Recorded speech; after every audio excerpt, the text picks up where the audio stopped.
Bonjour et bienvenue à l'épisode numéro 2 du Petit cours d'histoire féministe. Aujourd'hui, on parle d'un sujet qui est très actuel, c'est-à-dire des magazines féminins. Est-ce que, comme moi, quand vous faites l'épicerie et que vous arrivez près des caisses, vous vous demandez pourquoi, sur les pages couverture des magazines féminins, il y a autant de suggestions de diètes et de routines minceurs? Aujourd'hui, c'est encore une fois l'histoire qui va répondre à cette question. Pourquoi désir de maigrir et femme sont-ils toujours associés ensemble? Depuis très longtemps, la recherche de beauté est considérée comme étant innée chez les femmes en Occident. Et la beauté, dans nos sociétés et aux yeux de beaucoup de personnes, c'est aussi être mince. Mais il faut aussi savoir que l'idée que les femmes devraient manger moins que les hommes apparaît très tôt dans le discours sur la diète au Québec. Dès le début du siècle, une démarcation basée sur le sexe est remarquable en ce qui concerne la définition des besoins alimentaires. Certains médecins recommandent que les femmes adoptent un régime de 1/5 plus léger que celui des hommes. Selon les experts, elles ne peuvent se permettre de manger autant que les hommes que lorsqu'elles sont enceintes ou allaitent. Leur mode de vie est conçu comme étant sédentaire puisqu'elles occupent généralement la sphère privée et sont donc, selon les médecins et les agronomes, moins actives que leurs maris.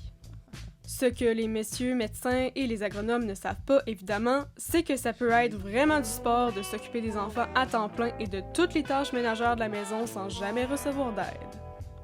Les recommandations alimentaires dans les magazines populaires adressés aux femmes sont aussi présentes depuis longtemps parce que les femmes ont traditionnellement un rôle de cuisinière, mais ce sont aussi elles qui font les achats pour la famille.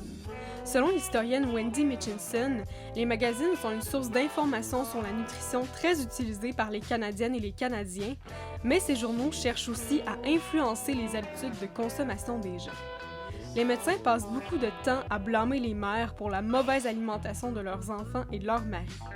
À leurs yeux, si les mères écoutaient leurs conseils et nourrissaient leur famille convenablement, les Canadiennes et les Canadiens seraient en meilleure santé.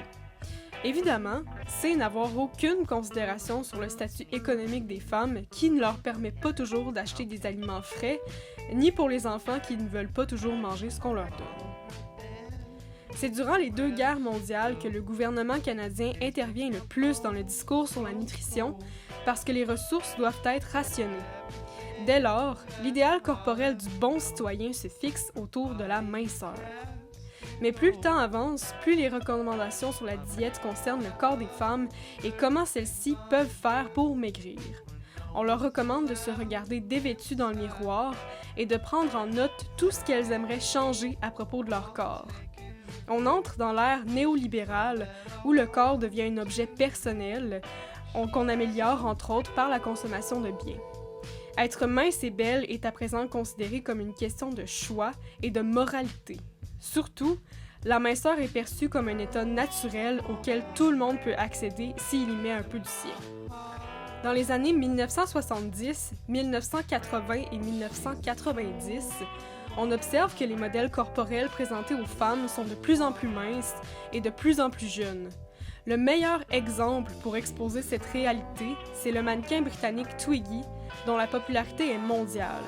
Twiggy, dont le nom signifie brindille, est présenté aux femmes comme un objectif idéal, mais son corps n'est pas celui d'une femme, c'est celui d'une adolescente prépubère. Même encore aujourd'hui, la minceur est une chose qui est attendue des femmes et on vit dans une société qui est profondément grossophobe, c'est-à-dire qu'il y a une grande aversion pour le gras. Aussi, les corps qui ne sont pas minces ne sont presque jamais représentés ni à l'écran ni dans les magazines. Si vous souhaitez en apprendre davantage sur l'histoire de la nutrition au Québec ou au Canada, j'ai 2 ouvrages pour vous. Donc, le premier, c'est « Nourrir la machine humaine » qui a été écrit par Caroline Durand. Et aussi, si vous lisez en anglais, il y a Fighting Fat qui a été écrit par l'historienne canadienne Wendy Mitchinson. Donc voilà, c'était tout pour ce 2e épisode du Petit cours d'histoire féministe. Au prochain épisode, on parle d'histoire des Autochtones et de sexualité. Donc c'est un rendez-vous, au plaisir de vous y retrouver.